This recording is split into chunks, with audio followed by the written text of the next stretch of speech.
আসসালামু আলাইকুম। সবার আগে বাছাই করা 10টি আন্তর্জাতিক খবর জানিয়ে দেব।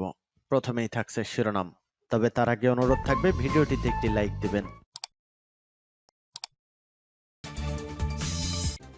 জানিয়ে দিব হাতে থাকা সর্বশেষ আপডেট আন্তর্জাতিক সংবাদ। প্রথমেই সংবাদ শিরোনাম। হাজার হাজার সৈন্য প্রত্যাহারের ঘোষণা, গাজা যুদ্ধে হেরে যাচ্ছে ইসরায়েল। এরপর জানিয়ে দিব পারমাণবিক অস্ত্র বহনে সক্ষম আইসিবিএম উৎক্ষেপণ করল যুক্তরাষ্ট্র। এদিকে 665 ফিলিস্তিনির লাশ আটকে রাখল ইসরায়েল। আরও জানিয়ে দিব ইসরায়েলি বন্দরে ক্ষেপণাস্ত্র হামলা ইরাকি প্রতিরোধ গোষ্ঠীর, বলছে রিপোর্ট। সর্বশেষ জানিয়ে দিব আবারও ফিলিস্তিনিদের গাজা ছেড়ে চলে যেতে বললেন ইসরায়েলি মন্ত্রী। এতক্ষণ শুনছিলেন সংবাদ শিরোনাম, এবারে বিস্তারিত। তবে অনুরোধ থাকবে ভিডিওটিতে একটি লাইক করবেন এবং কমেন্ট করে জানিয়ে দিবেন কোন জেলা থেকে আপনি আমাদের এই ভিডিওটি দেখছেন। হাজার হাজার সৈন্য প্রত্যাহারের ঘোষণা, গাজা যুদ্ধে হেরে যাচ্ছে ইসরায়েল। টানা প্রায় 3 মাস ধরে ফিলিস্তিনের গাজা উপত্যকায় নির্বিচারে হামলা চালাচ্ছে ইসরায়েল। গত 7 অক্টোবর বিমান হামলার মধ্য দিয়ে এই বর্বর আগ্রাসন শুরু হয়। এরপর 28 অক্টোবর শুরু হয় স্থল অভিযান। দীর্ঘ এই যুদ্ধে ইসরায়েলি বাহিনীর হামলায় নিহত হয়েছে প্রায় 22,000 ফিলিস্তিনি। এর মধ্যে প্রায় 70% নারী ও শিশু। এছাড়া আহত হয়েছে 56,000-এর বেশি ফিলিস্তিনি। গত 7 অক্টোবর কঠোর নিরাপত্তা বলয় ভেঙে সীমান্ত পেরিয়ে ইসরায়েলের অভ্যন্তরে অতর্কিত হামলা চালায় ফিলিস্তিনের স্বাধীনতাকামী গোষ্ঠী হামাস। সে সময় তারা 1139 ইসরায়েলি ও বিভিন্ন দেশের নাগরিককে হত্যা করে। জিম্মি করে নিয়ে আসে 240 জনের বেশি ইসরায়েলি ও বিভিন্ন দেশের নাগরিককে। ওই দিন থেকেই গাজা উপত্যকায় প্রতিশোধমূলক হামলা চালায় ইসরায়েল। ইহুদিবাদী রাষ্ট্রটি ঘোষণা দেয় হামাসকে নির্মূল করা ও জিম্মিদের উদ্ধার করা এই যুদ্ধের মূল লক্ষ্য। তবে দীর্ঘ 3 মাস পর বাস্তবতা দেখা যাচ্ছে ভিন্ন। দীর্ঘ সময় যুদ্ধ করেও কোনো জিম্মিকে জীবিত উদ্ধার করতে ব্যর্থ হয়েছে ইসরায়েলি বাহিনী। শুধু তাই নয়, হামাসকে নির্মূল করতে গেলেও সেখানে এখনও ভীষণ প্রতিরোধের মুখে পড়তে হচ্ছে তাদের। দীর্ঘ সময় যুদ্ধ করার পর হামাসকে নির্মূল করতে পারেনি ইসরায়েলি বাহিনী।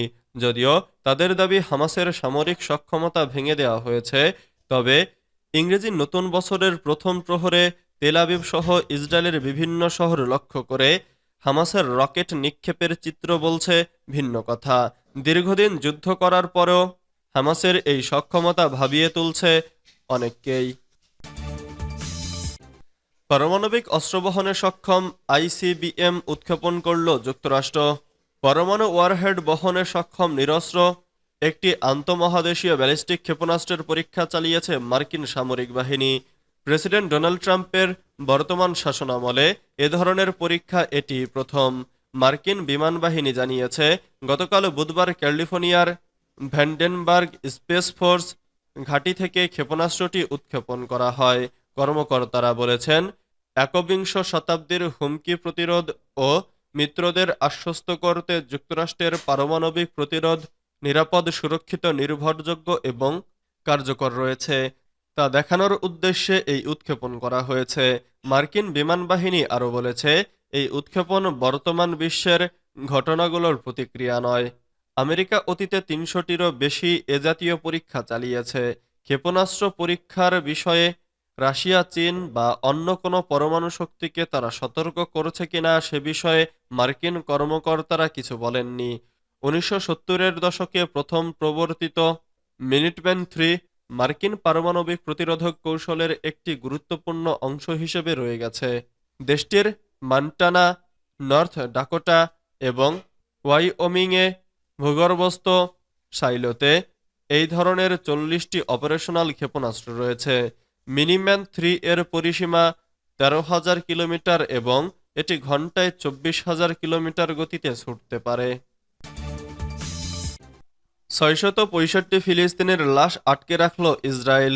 ফিলিস্তিনি বন্দীদের লাশ ফেরত গ্রহণ কর্মসূচির কর্মকর্তারা জানিয়েছেন, দখলদার বাহিনী ফিলিস্তিনিদের লাশ আটকে রাখার নীতি এখনও অব্যাহত রেখেছে। বৃহস্পতিবার এক বিবৃতিতে বলেছে যে তারা অন্তত ৬৬৫ জন ফিলিস্তিনির লাশ আটকে রেখেছে, এমনকি এর মধ্যে ৬০ ও ৭০ দশকের লাশও রয়েছে। এই তালিকায় রয়েছে গতকাল সন্ধ্যায় পশ্চিম তীরে নিহত ফিলিস্তিনিরাও। তারা আরও জানিয়েছে এই লাশগুলো মাকাবিরুল আরকাম ও সাল্লাজাতুল ইহতেলাল নামের দুটি কবরস্থানে দাফন করা হয়েছে। এর মধ্য দিয়ে তারা আন্তর্জাতিক নীতি লঙ্ঘন করছে এবং স্বজনকে সসম্মানে দাফন থেকে বঞ্চিত করছে। উল্লেখ্য, মাকাবিরুল আরকাম হল এমন কবরস্থান যেখানে ফিলিস্তিনি ও আরবদের লাশগুলো অবিন্যস্তভাবে দাফন করে রাখা হয়। বিভিন্ন সময় ইসরায়েলি সেনারা তাদের হত্যা করে নিয়ে এসে এখানে দাফন করে রেখেছে। প্রত্যেকের কবরে নিরাপত্তা বাহিনীর ক্রমিক নম্বর হিসেবে একটি নম্বর করা থাকে। ইসরায়েলি বন্দরে ক্ষেপণাস্ত্র হামলা ইরাকি প্রতিরোধ গোষ্ঠীর, বলছে রিপোর্ট। ইসরায়েলের হাইফা বন্দরের পাশাপাশি ইরাক ও সিরিয়ায় অবস্থিত বিভিন্ন মার্কিন অবস্থানে হামলা চালানোর কথা ঘোষণা করেছে ইরাকের ইসলামী প্রতিরোধ আন্দোলন। ইরাকের সন্ত্রাসবিরোধী আন্দোলনের ছাতা সংগঠন ইসলামী রেজিস্ট্যান্স ইন ইরাক এক বিবৃতিতে বলেছে তারা ইসরায়েলের উত্তর পশ্চিমাঞ্চলীয় বন্দরনগরী হাইফার একটি গুরুত্বপূর্ণ টার্গেটে হামলা চালিয়েছে। ওই হামলায় উন্নত প্রযুক্তির দূরপাল্লার আল আরকাব ক্ষেপণাস্ত্র ব্যবহার করা হয়েছে। ইরাকি রেজিস্ট্যান্স ফোর্স বলেছে অবরুদ্ধ গাজা উপত্যকায় ইসরায়েলি বাহিনীর চলমান গণহত্যার শিকার ফিলিস্তিনি নারী, শিশু ও বৃদ্ধদের প্রতি সংহতি জানিয়ে হাইফায় হামলা চালানো হয়েছে। ইরাকের প্রতিরোধ আন্দোলন একই সঙ্গে সিরিয়ার কাছ থেকে দখলকৃত ইসরায়েলের গোলান মালভূমির একটি সামরিক লক্ষ্যবস্তুতেও আঘাত হানার কথা ঘোষণা করেছে। এ ধরনের হামলা ভবিষ্যতে অব্যাহত থাকবে বলেও প্রত্যাশা জানিয়েছে ইরাকের প্রতিরোধ আন্দোলন। গোলানে হামলা চালানোর আগে ইরাকের প্রতিরোধ আন্দোলন সিরিয়ার উত্তর পূর্বাঞ্চলীয় হাসাকাহ শহরে দখলদার মার্কিন সেনাদের কাশরাক ঘাঁটিতে ড্রোন হামলা চালায়। এছাড়া ইরাকের আল আনবার প্রদেশের আইন আল আসাদ বিমান ঘাঁটিতেও ড্রোন হামলা চালানোর কথা জানিয়েছে ইরাকের প্রতিরোধ আন্দোলন। আবারও ফিলিস্তিনিদের গাজা ছেড়ে চলে যেতে বললেন ইসরায়েলি মন্ত্রী। আবারও ফিলিস্তিনিদের গাজা উপত্যকা ছেড়ে চলে যেতে বললেন ইসরায়েলের অর্থমন্ত্রী বেজালেল স্মোট্রিচ। রবিবার ইসরায়েলি আর্মি রেডিওতে কথা বলার সময় এই মন্তব্য করেন স্মোট্রিচ। তিনি বলেন, গাজা উপত্যকায় যা করা দরকার তা হল ফিলিস্তিনিদের দেশত্যাগকে উৎসাহিত করা। যদি গাজায় ২০ লাখ আরব জনগোষ্ঠীর পরিবর্তে কেবল ১ লাখ বা ২ লাখ আরব থাকেন, তাহলে পরের দিন থেকেই সেখানকার পুরো আলোচনা সম্পূর্ণ ভিন্ন হবে।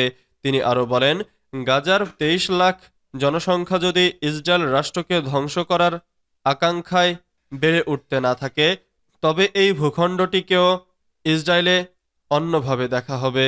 তার ভাষায়, ইসরায়েলি সমাজের বেশিরভাগ মানুষই বলবে, কেন নয়, এটি একটি সুন্দর জায়গা। আসুন মরুভূমিকে প্রস্ফুটিত করি, এটি কোনো সংঘাতের মাধ্যমে হবে না।